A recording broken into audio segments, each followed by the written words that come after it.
আসসালামু আলাইকুম।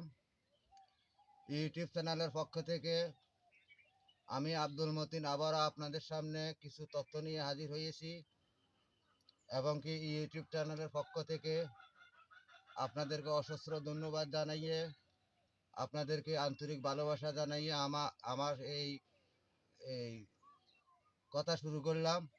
আসসালামু আলাইকুম। আপনারা সবাই আমার জন্য দোয়া করবেন।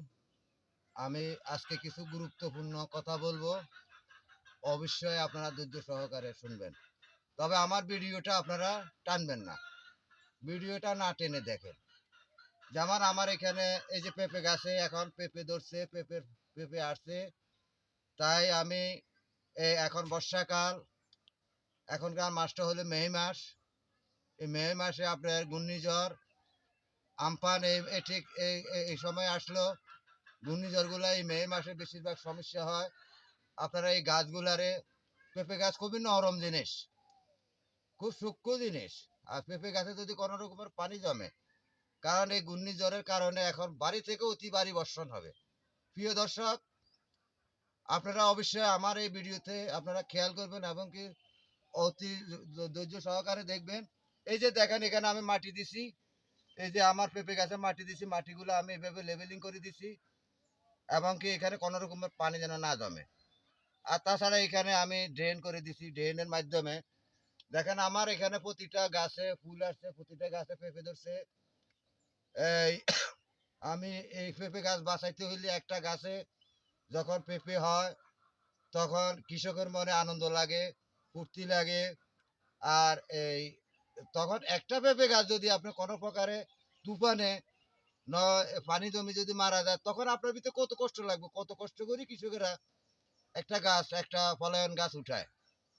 তাই আপনাদেরকে বলতেছি, আপনারা মাটি দিয়ে মাটির মাধ্যমে এইভাবে বস্তাকে ঠিক এইভাবে দিয়া, এইভাবে বস্তারে দিয়ে, কারণ এখানে গোড়াতে যেন পানি বেশি না পড়তে পারে, কারণ ভারী বর্ষণ হইলে ভারী বর্ষণের কারণে আপনার পানি গাছের গোড়া ইয়ে হয়ে যায়। এইভাবে বস্তা দিয়া এই বস্তাগুলারে এইভাবে ইয়ে করে রাখবেন। যেমন এই যে পেঁপে গাছে আপনি দেখা যার এই এই আল্লাহ দিলে আমার এই যে কানায় কানায় পেঁপে ধরছে, কানায় কানায় পেঁপে ধরছে। তো আমার আরো কিছু গাছ আছে ওই সাইডে, আমার ওই গাছগুলাতে পেঁপে ধরছে। যেমন আমার এই যে ফাঁকে ফাঁকে আমার কিছু গাছের ভাইরাস আসছে, যেমন ওই যে মোজাইক ভাইরাস, ওই যে ওইটা একটা গাছের মোজাইক ভাইরাস, ওই যে একটা গাছের মোজাইক ভাইরাস, এটাও আমার ইনশাআল্লাহ সেরে গেল। আমি এটা চিকিৎসা করতেছি, সেরে গেল। এর আগের ভিডিওতে আপনাদেরকে আমি কিছু জিনিস দেখাইছিলাম, যেহেতু এই যে দেখেন আমার এখানে এই গাছটা দেখেন, এই গাছটা সাংবাদিক সাহেব আপনি এই গাছটা একটু ফলো করেন। এই গাছটা মাঝে সম্পূর্ণ ফল আসতেছে। তো আপনার এই গাছে হয়তো কিছু ফল আসবে, কিছু ফল ঝালে যাবে। এই যে বাইরে, আমার বাইরে কই থেকে আসলেন ভাই?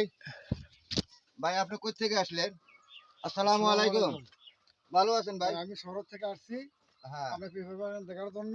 হ্যাঁ, হ্যাঁ, হ্যাঁ। আপনার পেপার বাগান তো অসংখ্য অসংখ্য ধন্যবাদ আপনার পেপার জি, জি, বাগানের জন্য। জি, জি। আপনার পেপার বাগানটা খুব সুন্দর প্রিয় হয়েছে। দর্শক, দেখেন আমি আমি আনন্দে গর্বিত।